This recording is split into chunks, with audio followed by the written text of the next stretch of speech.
আসসালামু আলাইকুম। চলে আসলাম আপনাদের মাঝে নতুন একটা রেসিপি। নতুন রেসিপি বলতে আজকে গরুর বট নানবো। অবশ্যই গরুর বটটা কিনে নানবো না নানবো অবশ্যই পুরো ভিডিওটা দেখতে তখন সাথে তখন তো চলেন গরুর বটটা এখন কেটে নিই। তা ভাইয়েরা বোনেরা অবশ্যই তো বটের ভিডিওটা আপনাদেরকে দিছিলাম, আগেও দিছি তারপর এই যে বটের ভিডিওটা আমি করছিলাম, ভিডিওটা অবশ্যই না দেখেন চ্যানেল ঢুকে দেখতে পারবেন। যে বটটা আমি চুন দিয়ে লইছিলাম এটা, তা আজকে নিয়ে চললাম বটটা লইছি। বাইরে বোনের তো কইবো বটটা লইছে, বটের ভিডিও তো দেওয়া হয়নি, কিন্তু আগে ভিডিও দেওয়া আছে, তারপর আবার নতুন করে দিতেছি। আজকে অন্য পর্যায়ে ভিডিওটা অবশ্যই দেওয়া হইতেছে। এটা কি করছিলাম, হালকা মানে একটু সিদ্ধ করে নিয়েছি, হালকা সিদ্ধ করে যেটা আমি কুচি কুচি হয়ে কাটবো। কুচি কুচি বলতে মানে যে সাইজটা কাটবো অবশ্যই আপনাদেরকে দেখাই। আর এই যে এগুলো আছে না ময়লা চুলা, এগুলো সব আমি ফালাইয়া দিব।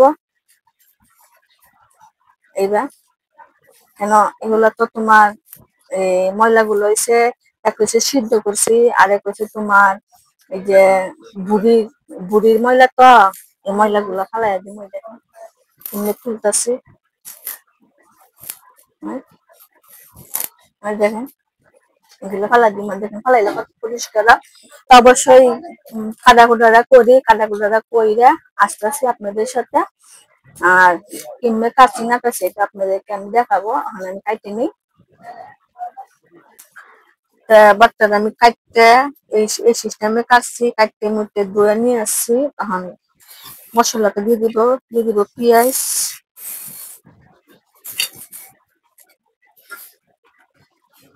একটু জাল জাল করবো। 2.5 চামচ মরিচ, 1 চামচ ধনিয়া, 1 চামচ হলুদ, 1.5 চামচ জিরার গুঁড়ি, 2 চামচ রসুন, 1.5 চামচ আদা, মশলার গুঁড়া 1 চামচ।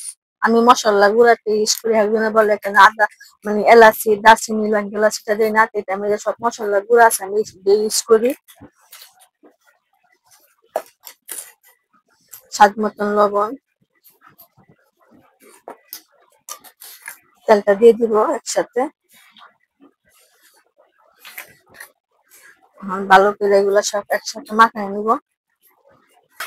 তো ভালো করে মাখায় নিচ্ছি, চুলাটা জ্বালাই চুলার মধ্যে বসাই দিচ্ছি। এখন ঢাকনাটা দিয়ে দিব। আমার ভর্তা হোক, আসতেছি, আপনারা অপেক্ষা করেন, আমি অপেক্ষা করি। তা গরুর ভর্তা বলছিলাম, গরুর ভর্তা হয়ে গেছে, লসা লসা কষা কষা সুন্দর।